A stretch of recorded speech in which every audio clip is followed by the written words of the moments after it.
have my maiden speech in the new Parliament House. Sir, since it is a maiden speech, sufficient time may be granted. That is my first suggestion. No. Within the time you have to finish. Sir, 3 minutes. sir, please. Sir, first, I would like to support the bill, subject to certain reservations and subject to certain amendments, which I would like to move. Sir, first of all, I would like to seek the clarification from the cabinet colleagues. Even the Prime Minister yesterday, at the time of introduction of the bill, was eliciting that this bill is a Nari Shakti Videk or Nari Shakti Vandan bill. And today the cabinet colleague Smriti Irani ji has said that this is a Nari Shakti Adhinam. So this is a constitutional amendment bill. That bill has to come separately before the Parliament so as to explain the details of how this reservation, all these things have to come further. But I can't understand a constitutional amendment bill already being named in another name, that too in Hindi. And even the constitution and the rules of practice is very specific that the nomenclature of the bill has to be in English. But it is quite unfortunate, almost all the legislations.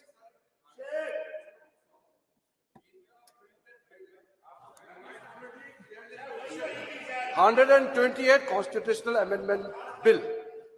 Now, how we refer it? Definitely, there are different names for a bill. It has been in the past also.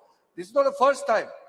But when it is printed in the list of business and clearly mentioned 128 Constitutional Amendment Bill, there should be no confusion in the minds of Honorable MP.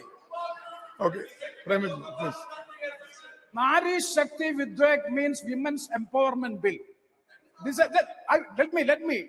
This is a constitutional amendment bill providing reservation to the women. So you can name it anyway, you can describe it anyway. But the nomenclature of the bill is a constitutional amendment bill, no doubt about it. Yes. And regarding the nomenclature also, nowadays it is. Sir, I'm not going to the details because I know. Sir, I fully support the bill. Once again, I would like to say I fully support the bill. It is constitutionally, it is okay. But at the same time, I would like to say that, see, more than half of the population in the country is, you all know that it is women. And definitely, women is playing an important role in the nation building process. So the participation of women, sir, I think that it is mistakenly done. So the participation of women in the policy making process, that should be adhered to because it is the need of the hour. So the idea of boosting women's empowerment is from 1957 onwards. The Balrai Mehta Committee in 1957, sir, the Ashok Mehta Committee in the year 1978, and the National Perspective Plan for Women in the year 1988.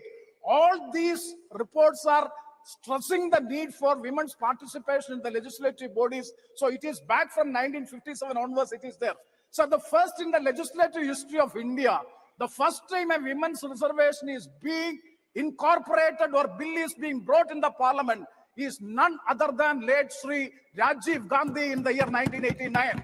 Sir, 33% of women reservation has been provided in the 1989 bill in the constitutional amendment. It was passed in the Loksabha, but unfortunately it is defeated in the Rajya Sabha. In defeating that bill, BJP was also a party in defeating the bill. So sir, let me.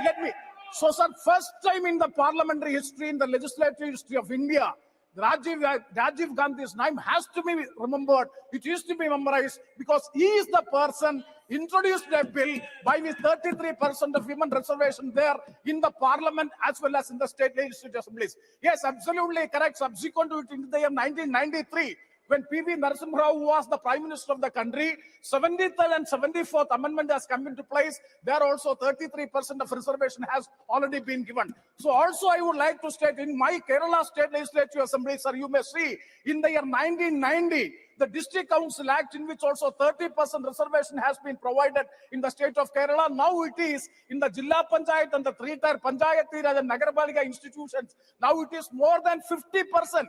Now, as per the statistics of Kerala State LSGs, we are having 57.5% reservation already, not reservation participation of women in the local self-governments in the state of Kerala. So, sir, I would support Supriya Suleji's today's speech. 2 points have already been sought, questions have already been said. Why this special session for enacting such a law? Because this law would be applicable only after the census and only after the delimitation process. That means we are getting lot of time. Then what is the need of having a special session so as to pass this legislation? Number one, and also 9.5 years have already elapsed. Yesterday, the Honorable Prime Minister is making a speech in the Parliament saying that it is a wish of the God that thereby the mothers and sisters of this country, the opportunity or that fortune has been given to me so as to have a legislation for having participation of women in the legislative bodies. If that be the case, 9.5 years, that 1 decade has passed. What prevented the government from making a legislation in the first NDA government led by Sri Narendra Modi ji? Sir, the delay has to be explained. And also, sir, I would like to seek the specific assurance from the honorable government when the government is intending to implement the bill. Kindly have an assurance in the bill so that we can support the bill. With these words, I conclude. Thank you very much, sir, for providing. Thank you. Honorable Member Srimati Sandhya Roy.